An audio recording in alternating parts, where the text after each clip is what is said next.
नमस्कार दोस्तों, आज मैं आपके सामने एक नई वीडियो के साथ गुडविल जो आपका क्लास 12 सीबीएसई का चैप्टर नंबर 3 है, गुडविल नेचर एंड वैल्यूएशन, इसके ऊपर डिस्कशन करने के लिए आपके लिए वीडियो रेडी कर रहा हूँ। बेसिकली गुडविल है क्या? लोग बात कहते हैं कि name fame of the firm is a called goodwill. बिल्कुल ठीक बात है। और क्या खासियत है इसमें? ये दिखाई नहीं देती। It is an intangible asset, we can not touch it. बिल्कुल ठीक बात है।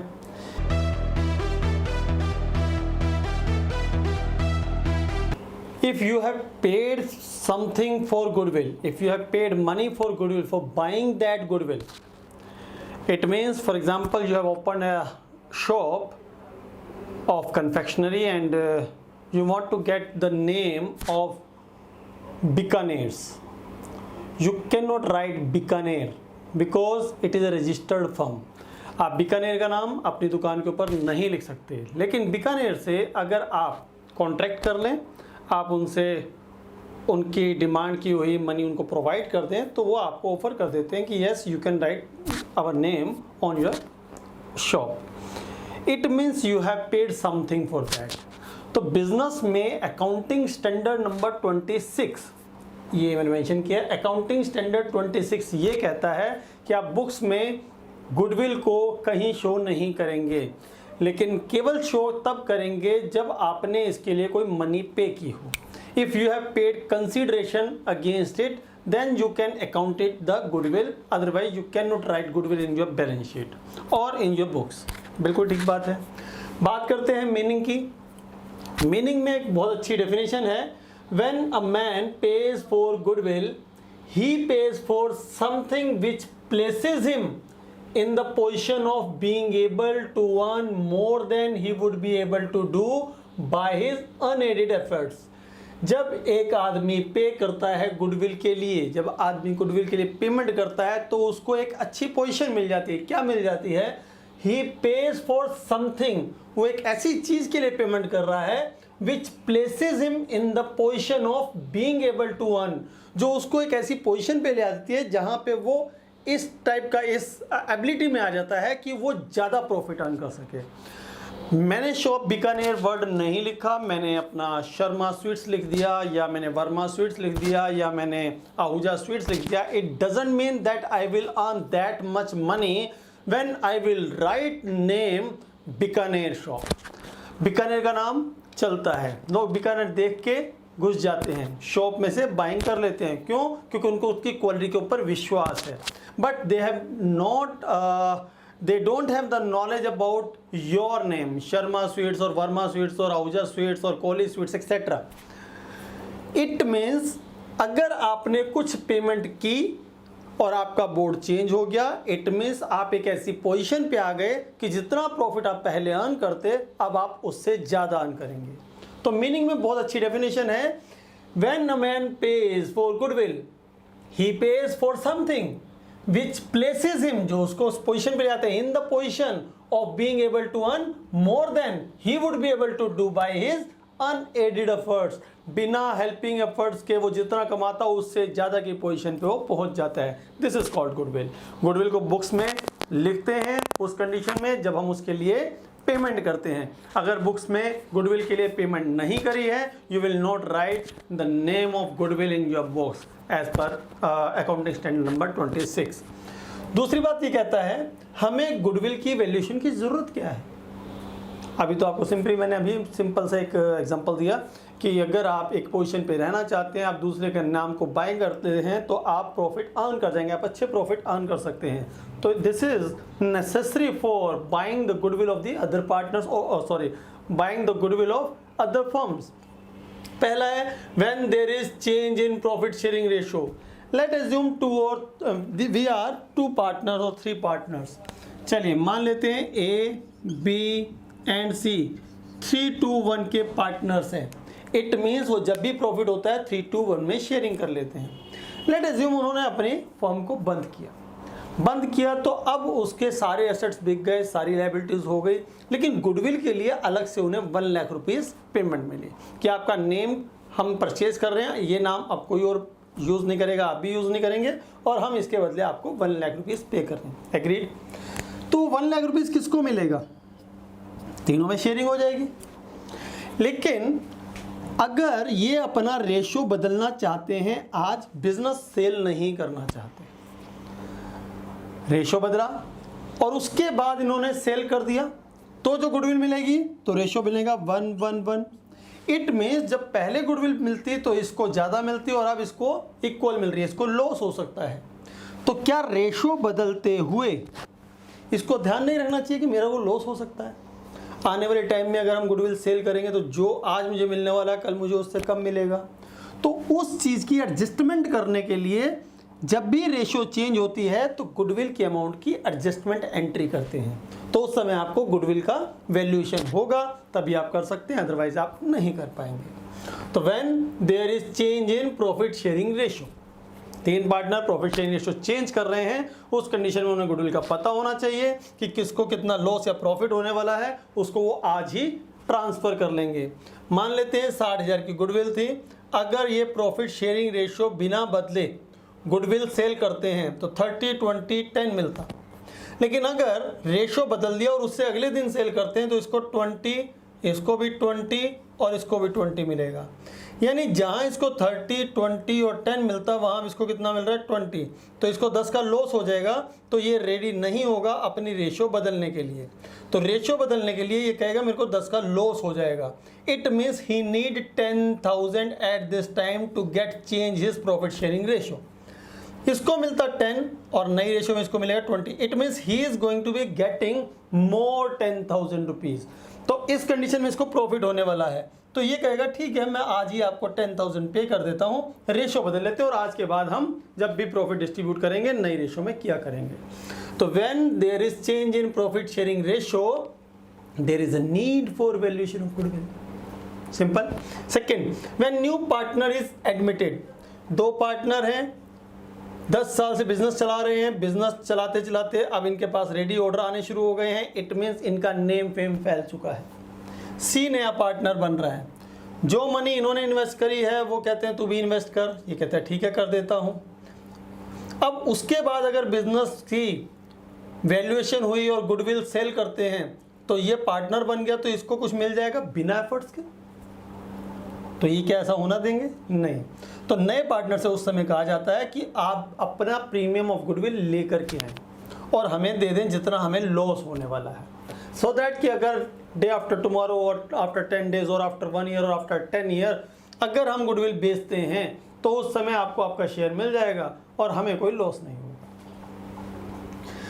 When there is change in profit sharing ratio, when there is new partner is admitted, when a partner dies or retire, A, B, C 3 partner हैं, C expire हो गया, अब A और B इसका शेयर दे रहे हैं, इसकी कैपिटल तो देंगे, इसके प्रॉफिट देंगे और जितनी भी गुडविल में इसका शेयर था वो उसको देना होगा, और वो देने के लिए हमारे पास वैल्यूएशन होनी चाहिए। अगर वो वैल्यूएशन ही नहीं है हमारे पास तो हम गुडविल नहीं दे पाएंगे। Third, fourth, when A partnership firm is being sold, हम अपनी फर्म को सेल करना चाहते हैं तो उस समय हम कहेंगे हमने 10 साल से बिजनेस चला रहे हैं और बिजनेस अच्छा खासा रनिंग कर रहा है, तो आप हमारे नेम फेम की वैल्यू का भी कुछ पेमेंट कीजिए। वो जो पेमेंट कैलकुलेशन होगी वो कैसे होगी, वो कैलकुलेशन के मेथड्स हम पढ़ेंगे, but there is a need to calculate that amount. It means there is a need of valuation of goodwill. First, change in profit sharing ratio, admission of a partner, और third one, new partner is admitted और retires और death, and change in profit sharing ratio. Now the fifth, when 2 or more firm amalgamate, 2 firm हैं A और B partner हैं, C और D another firm के partner हैं, ये X firm है और ये Y फर्म है, ये दोनों अमलगामेट हो रही हैं, तो इसकी भी कुछ वैल्यू होगी, इसकी भी कुछ वैल्यू होगी, हो सकता है इनका नेम फेम ज़्यादा हो, इसका कम हो सकता है इसका नेम फेम ज़्यादा हो, तो ये चाहेंगे कि हमारा नेम फेम ज़्यादा है तो हमें पैसे मिलने चाहिए या हम कम इन्वेस्ट करें, उसकी एडजस्टमेंट करनी चाहिए। तो उस टाइम पे भी हमें रिक्वायरमेंट होती है need for valuation of goodwill. Goodwill का वैल्यूएशन कब कब करना है? नंबर 1, अगर पार्टनर्स आपस में रेशो चेंज कर रहे हैं। Number 2, admission of a new partner है। नंबर 3, रिटायरमेंट और डेथ ऑफ ए पार्टनर है। नंबर 4, आपने दो फर्म आपस में अमलगमेट हो रही हैं उस कंडीशन में। नंबर 5 पार्टनर रिटायर हो गया। Number when a partnership firm is being sold, company sold हो रही है, फर्म सोल्ड हो रही है उस कंडीशन में। And the last one when A partnership firm is converted into company, अगर फर्म को कंपनी में कन्वर्ट किया जा रहा है तो it means company has a legal entity, and whenever a person or an individual or a legal entity buying a firm, they will pay the money to firm partners, they will pay the money to the partner of the firms। उस condition में भी उनको पैसा चाहिए कि हमारे name fame की value दो, क्योंकि आप हमारा नाम बाद में यूज करेंगे।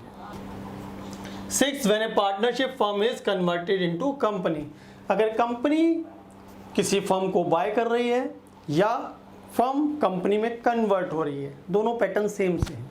जब वो बाय करती है it means there is a already running firm और रनिंग कंपनी। जब एक फर्म किसी कंपनी में कन्वर्ट हो रही है it means a company is creating its own entity, and that time the company will pay the money. और company जब पे करेगी, उसका नेम फेम परचेज करेगी, उस टाइम पे भी हमें गुडविल की वैल्यूएशन चाहिए। मीनिंग क्या था? मीनिंग बहुत सिंपल था, when a person pays for something and that something make that person to able to get more profit, it means he is paying for goodwill. When a man pays for goodwill, he pays for something which places him in the position of being able to earn more than he would be able to do by his unaided efforts। Accounting standard 26 बोलता है कि आप जब भी books में goodwill को लिखेंगे वो केवल उसी कंडीशन में अकाउंटेड होगी when you have by that one, when you have paid something consideration for that. Number 3 need क्या है? whenever there is a change in profit sharing ratio, admission, retirement, sale of the firm, conversion into the company, change in profit sharing ratio, etc. and the last characteristics। अभी हम valuation की बात नहीं कर रहे, केवल थ्योरी पार्ट की बात कर रहे हैं। कैरेक्टरिस्टिक्स आगे वाली इसी पार्ट में मैं अभी वैल्यूएशन भी समझा दूंगा आपको। कैरेक्टरिस्टिक्स ऑफ गुडविल, क्या कैरेक्टरिस्टिक है? इसको देखा नहीं जा सकता, it can not be seen, intangible है, does not have an existence separate from enterprise। it means अगर कोई फर्म नहीं है तो इसका मतलब गुडविल भी कोई नहीं है। लेकिन अगर कोई फर्म नहीं है तो मशीनरी तो हो सकती है, कार हो सकती है, इनकी फिजिकल अपीयरेंस है, but goodwill doesn't have a physical appearance, that's why it does not have separate existence other than its firm के साथ ही उसकी एग्जिस्टेंस होगी। Helps in earning higher profit, इसकी कैरेक्टरिस्टिक क्या है? ये किसी भी इंडिविजुअल या फर्म या कंपनी को इस पोजीशन पे लेके आती है जहां पे वो मोर प्रॉफिट अर्न कर पाए। इट अट्रैक्ट्स मोर कस्टमर्स, ये तो आप बहुत इजीली, बहुत अंडरस्टैंडिंग है कि आपको मालूम है जिस कंपनी की वैल्यूएशन ज़्यादा होती है, जो इस कंपनी का नेम चल रहा होता है, आप उस कंपनी के गुड्स बाय करते हैं, आप उस कंपनी के जो कपड़े हैं, शूज़ हैं, उनको बाय करते हैं जिनका नेम फेम ज़्यादा चल रहा है। इट इज़ सब्जेक्टिव मीन्स इसका कोई पर्टिकुलर फॉर्मेट नहीं है कि आप कैसे वैल्यूएशन करेंगे। डिफरेंट वैल्यूअर्स डिफरेंट तरीके से इसका वैल्यूएशन करते हैं, so it is a subjective, depend on assessment of the valuer के ऊपर डिपेंड करता है कि वो कैसे वैल्यूएशन करता है। तो ये था आपका गुडविल नेचर में आपने इसका मीनिंग समझा, कैरेक्टरिस्टिक्स समझी और नीड ऑफ गुडविल पढ़ी। अब मैं आपको इसके फॉर्मूले समझा रहा हूँ जिसमें आपके कुछ छोटे छोटे क्वेश्चंस हैं जो आपको इसके बाद करने हैं। दोस्तों ये है गुडविल का वैल्यूएशन का पहला फॉर्मूला, एवरेज प्रॉफिट मेथड। इसमें दो फॉर्मूले आपके यूज़ होंगे, एक है सिंपल एवरेज प्रॉफिट मेथड और दूसरा है weighted average profit method. Simple average profit method, अगर आपके पास 3 साल के डिफरेंट ईयर के प्रॉफिट्स हैं, आप उनका सम करें और उसको 3 से डिवाइड कर दें, that is simple average profit. Simple average profit निकालना कोई मुश्किल काम नहीं है, यानी आपके 5 साल के प्रॉफिट हैं, 5 साल के प्रॉफिट का सम करें, 5 से डिवाइड कर दें, जो प्रॉफिट निकलेगा that is average profit. Average profit is also called simple average profit. कई बार क्या होता है कि जो प्रॉफिट दिया होता है उसमें कुछ एडजस्टमेंट्स होती हैं, हमें नॉर्मल कंडीशंस के प्रॉफिट लेने हैं। नॉर्मल कंडीशन के प्रॉफिट का मतलब क्या है? लास्ट ईयर 1 लाख का प्रॉफिट हुआ, बट लास्ट ईयर हमारे गोडाउन में आग लग गई थी और हमें 20,000 का लॉस हुआ था। तो क्या आग लगना नॉर्मल कंडीशन है? हर साल लगती है? नो। इट मीन्स अगर ये आग नहीं लगती तो हमारा प्रॉफिट कितना होता? 1,20,000 होता, क्योंकि इस समय 1 लाख है, वो लॉस हमने डाला होगा, लॉस डालने के बाद प्रॉफिट हमारा रिड्यूस होकर 1 लाख रहेगा। अगर वो लॉस नहीं होता तो ये 120 होता। इट मीन्स ऐसी सारी एडजस्टमेंट जो हमने नहीं करी हैं, जो एबनॉर्मल कंडीशन के, उनको रिवर्स करना होता है। दूसरा एग्जांपल लेता हूँ, हमारे को स्टॉक हमने वैल्यू किया 50,000, जबकि मार्केट में एक्चुअल वैल्यू उसकी 40,000 थी। अब ये क्लोजिंग स्टॉक होता है जब हम वैल्यूएशन करते हैं, तो क्लोजिंग स्टॉक अगर 40 के बजाय 50 हो गया तो उसका प्रॉफिट के ऊपर क्या इफेक्ट पड़ेगा? प्रॉफिट भी बढ़ गया होगा, क्योंकि closing stock trading profit and loss के क्रेडिट साइड में आता है। क्रेडिट साइड का अमाउंट इंक्रीज हुआ, इट मीन्स आपका जो बैलेंस प्रॉफिट निकलने वाला है वो भी इंक्रीज हो जाएगा, क्योंकि टोटल उस साइड का इंक्रीज होगा। बेसिक बात क्या है? एडजस्टेड प्रॉफिट किसे कहते हैं? एडजस्टेड प्रॉफिट होते हैं जो सिंपल प्रॉफिट्स गिवन है, उनमें कोई एडजस्टमेंट हो जो पास्ट की हैं और उसमें कोई मिस्टेक हो गई है या वो एबनॉर्मल कंडीशन की हैं, तो उनको ठीक करके ही आपने लेना है। आपको मैंने लॉस बाय फायर समझा दिया, आपको मैंने स्टॉक की वैल्यूएशन समझा दी। एक एडजस्टमेंट आती है आपके पास कि एक मेजर रिपेयर हुआ 1 लाख रुपीज़ का, बट हमने उसको रिवेन्यू एक्सपेंडिचर कंसीडर कर लिया लास्ट ईयर। अब रिवेन्यू एक्सपेंडिचर का मीनिंग है कि आपने उसको P&L में डाल दिया, प्रॉफिट क्या हो गए? रिड्यूस हो गए। अगर वो मेजर कैपिटल रिपेयर है, it means it must has increase the value of the asset, तो ये एसेट्स में इंक्रीज होना चाहिए था, हमने इसको रिवेन्यू एक्सपेंडिचर मान लिया। तो आप क्या करेंगे? यहाँ से हटाएंगे तो प्रॉफिट इंक्रीज हो गया और उस तरफ एसेट की वैल्यू बढ़ गई, बट उस एसेट के ऊपर डेप्रिसिएशन भी लग रहा है, तो डेप्रिसिएशन हर साल चेंज होना चाहिए, लगना चाहिए, तो एवरी ईयर वो डेप्रिसिएशन माइनस करेंगे। इट मीन्स 1 लाख आप प्लस करेंगे और depreciation first year, second year, third year, fourth year सारे एडजस्ट करेंगे। इसका मैं एग्जांपल अभी आपको क्लियर कर दूंगा। ये अभी मैंने आपको वर्बली समझा दिया कि जो भी एडजस्टेड प्रॉफिट होगा कौन सा होगा, प्रॉफिट में एडजस्टमेंट्स को कवर कर रिवर्स करने के बाद ही आपने लेना है। एवरेज प्रॉफिट होता है total adjusted profit, different year के प्रॉफिट जो एडजस्ट करने के बाद निकले उनका सम करो और कितने साल के थे उनसे डिवाइड कर दो। 5 साल के प्रॉफिट है 5 से डिवाइड, 3 साल के प्रॉफिट है 3 से डिवाइड। एवरेज प्रॉफिट आ गया, एवरेज प्रॉफिट को नंबर ऑफ परचेज ईयर से मल्टीप्लाई कर देंगे। What is number of purchase year? Number of purchase year ये एक टाइप का वैल्यू करने के लिए हमारे पास एक हिंट है कि आप कोई फर्म ऑलरेडी 10 साल से रन कर रही है और वो एक पर्टिकुलर प्रॉफिट अर्न कर रही है। अगर सेम एरिया में एक नई फर्म खुलेगी तो उसको सेम प्रॉफिट कब होंगे? आने वाले कुछ टाइम के बाद। एक ट्रेंड हो जाता है कि हाँ जी इतना टाइम तो इनको लगेगा उस लेवल तक जाने में, तो वो कितना टाइम लगेगा, that is number of purchase year. तो अगर उसको आज ही उसी कंडीशन पे रहना है तो वो प्रॉफिट इंटू 10 उसका मल्टीप्लाई कर दो, उतनी वैल्यूएशन हमारी है, दैट इज गुडविल। तो average adjusted profit into number of purchase year, ये क्वेश्चन में हमेशा गिवन होते हैं।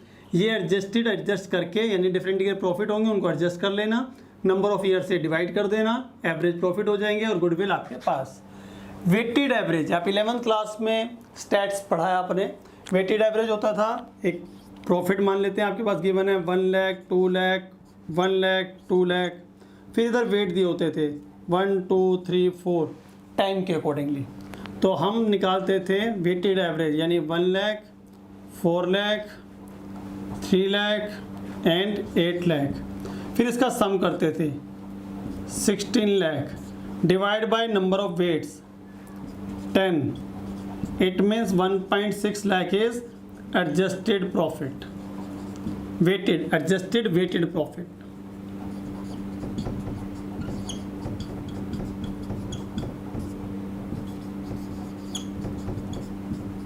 जो आपको लेने हैं weighted adjusted profit, adjusted weighted profit या weighted adjusted profit into number of purchase, question में गिवन होगा, ये आपको निकालना है। कैसे निकालना है? प्रॉफिट में अगर कोई एडजस्टमेंट है तो पहले आप उन एडजस्टमेंट को माइनस प्लस कर लोगे, तो यहाँ पे एडजस्टेड प्रॉफिट आ जाएंगे। एडजस्टेड प्रॉफिट को आप इससे मल्टीप्लाई कर दोगे तो ये वेटेड एडजस्टेड प्रॉफिट हो जाएंगे। वेटेड एडजस्टेड प्रॉफिट को आप वेट से डिवाइड कर दोगे तो ये वेटेड एवरेज एडजस्टेड प्रॉफिट हो जाएंगे। वेटेड एवरेज एडजस्टेड प्रॉफिट को आप यहाँ लेंगे, नंबर ऑफ परचेज ईयर से मल्टीप्लाई करेंगे। मैं फिर से रिपीट कर देता हूँ, ध्यान से सुनिएगा। वेटेड एडजस्टेड एवरेज प्रॉफिट आपने निकालने हैं।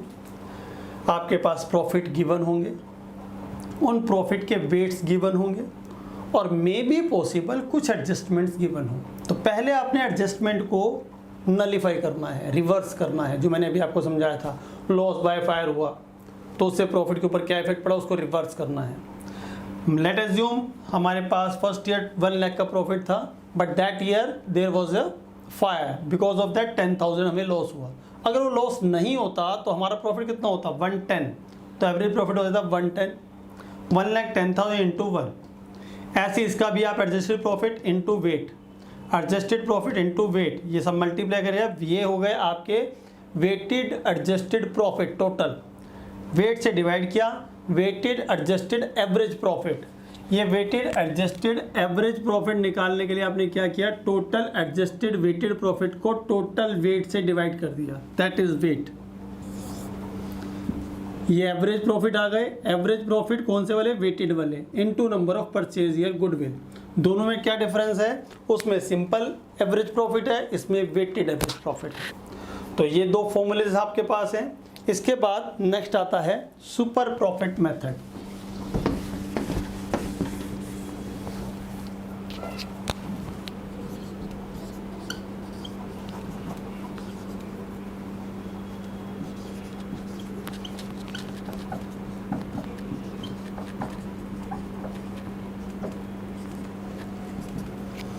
गुडविल इक्वल्स टू होती है super profit into number of purchase year.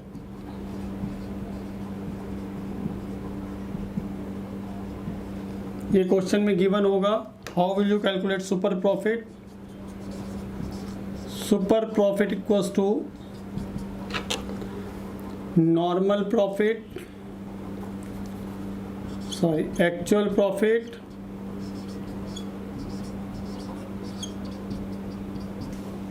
Minus normal profit.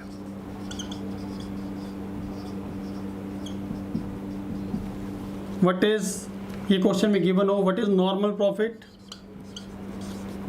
Normal profit equals to क्या है, कैपिटल एम्प्लॉयड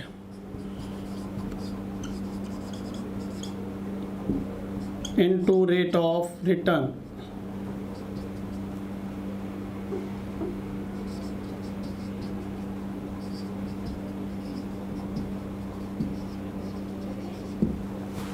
चलिए बात करते हैं। मान लेते हैं किसी फर्म में 10 लाख रुपीज़ इन्वेस्टेड है, that is capital employed. Normally उस फर्म में 10% का प्रॉफिट होता है, that is rate of return. ये क्वेश्चन में गिवन होगा। 10 लाख पे 10% यानी नॉर्मल प्रॉफिट कितने होने चाहिए, 1 lakh rupees. But actually that firm is earning 1,30,000। Actual profit 130 it is given. Actual profit average profit से ही निकालेंगे, अगर 5 साल 4 साल या 3 साल की प्रॉफिट गिवन है। अगर केवल 1 साल का प्रॉफिट है तो एक्चुअल को सिंपली 1 साल का ले लेंगे। एक्चुअल प्रॉफिट 130, नॉर्मल 1 लाख हमने निकाला। It mean super profit is 30,000। 30,000 यहाँ number of purchase year mention है, let assume 4 is number of purchase year. 30,000 into 4 1,20,000। Repeat सुन लीजिएगा, आपको ये बात समझ में आ जाएगी। सुपर प्रॉफिट मेथड यानी कि कितना एक्सेस प्रॉफिट आप अर्न कर रहे हैं नॉर्मली अदर फर्म से, उसके नंबर ऑफ परचेज ईयर से मल्टीप्लाई करना है। Goodwill equals to super profit into number of purchase year. Super profit actual profit minus normal profit. Actual given होगा, इधर number of purchase year given होगा। Super निकालने के लिए आपने फॉर्मूला लगाया, जब एक्चुअल गिवन है तो नॉर्मल नहीं पता, तो नॉर्मल कैसे निकालेंगे, capital employed into rate of return. Capital employed usually asset minus liabilities called capital. जो आउटसाइड करंट लायबिलिटीज होती हैं और जो हमारे टोटल एसेट्स होते हैं उनके डिफरेंस को कैपिटल एम्प्लॉयड कहते हैं। Money invested in the business, long term loan and money invested by the partners और फर्म्स। ये हो गया आपका super profit method. Next one is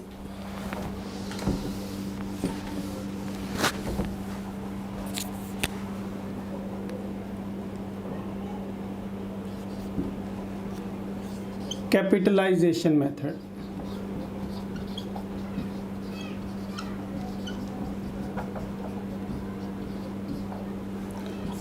goodwill equals to normal capital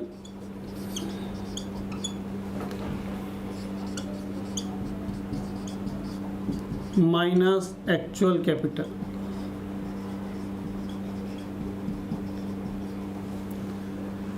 what is normal capital? Question में given होगी, question में given होगी actual capital.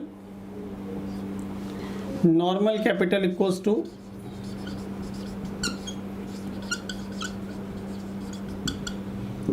Actual profit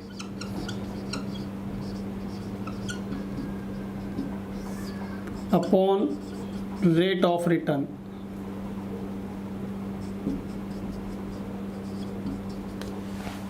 upon rate of return. अभी मैंने एग्जांपल लिया था 10 लाख मनी इन्वेस्टेड है, actually that firm is earning 1,20,000 or 1,30,000. Normally that type of firm is earning in that same scenario 10% of the capital. अब उसका actual profit is 1,30,000. Normal rate of return is 10%. तो actual profit 1,30,000, rate of return 10. It means normally उतना profit earn करने के लिए कितनी capital invest होती? तो जब आप इसको निकालेंगे दैट वुड बी 13 लाख, यानी 1,30,000. If you want to earn 1,30,000 you will have to invest at least 13 lakh rupees, but he has invested only 10 lakh. The difference between these two is goodwill 3 lakh rupees. Very simple. Capitalization method formula पहले mention करिए, फॉर्मूले में है normal capital minus actual capital. Normal capital आपको calculate करनी है, actual question में given होगी. नॉर्मल कैपिटल होती है actual profit divided by rate of return. Actual profit 1,30,000 मैंने आपको ऑलरेडी एजम्पशन बताई थी, ये मैंने अभी एग्जांपल में लिया. आप हर साल नहीं ले सकते, क्वेश्चन में मेंशन होगा आपका actual profit. Rate of return से डिवाइड किया. सेम प्रॉफिट अर्न करने के लिए हमें कितनी कैपिटल लगती? That is 13 lakh. 13 lakh minus actual is 10 lakh, that is goodwill 3 lakh. तो दोस्तों ये हैं आपके फॉर्मूले. इसमें छोटे छोटे फॉर्मूले और एड ऑन हैं.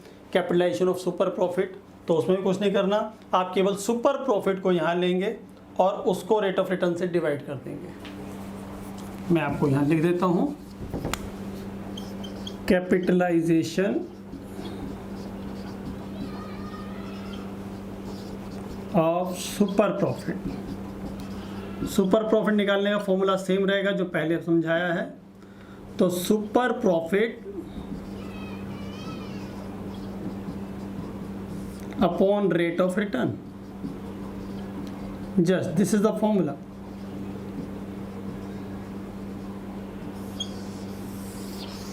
Capitalisation of super profit. Super profit कैसे निकालते हैं?